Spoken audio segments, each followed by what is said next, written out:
So of the 23 films that Michael Powell made in the 1930s during this period, 10 are still lost, and clearly we would love to find those films, and I still hold out hope that some of them may turn up. The last one really to come to the surface was The Man Behind the Mask. It was made with an American producer called Joe Rock, who'd kind of worked initially in vaudeville, then come up through in Hollywood in the 1920s, making short comic two-reelers with people like Laurel and Hardy and others. He worked with Powell on this film called Man Behind the Mask, which is this intricately plotted mix of thriller and almost fantastical story about masks and mistaken identities and shields.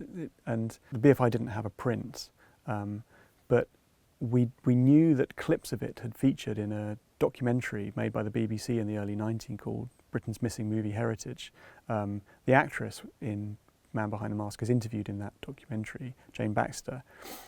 She had no recollection of making the film, but such was the pace of making quota quickies at the time, that wasn't an uncommon reaction. But we knew that these clips survived, and a very, very low resolution version circulated online. So we knew that the film survived somehow, but did a print of it survive? Was it in the hand of a collector in the States?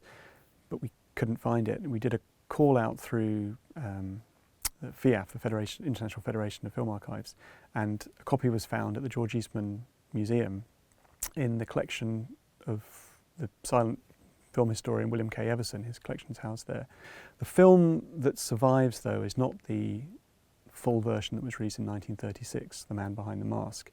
It's a truncated version called Behind the Mask, missing, I think, around 20 minutes or so. It survived, we think, as a 60mm print. Often, many of these quota quickies, they had ephemeral releases at the time. If they had a second life, it was on a 16mm release, often after the war, and in this case, we think possibly in the States. So, but we're thankful that at least survives, even if the full version doesn't. The fact that it actually was transferred to 16mm says a lot about the film, because that meant it was circulating on non-theatrical circuits over there. So it was obviously regarded as quite a good film, because to actually have the money spent to make it available in that way.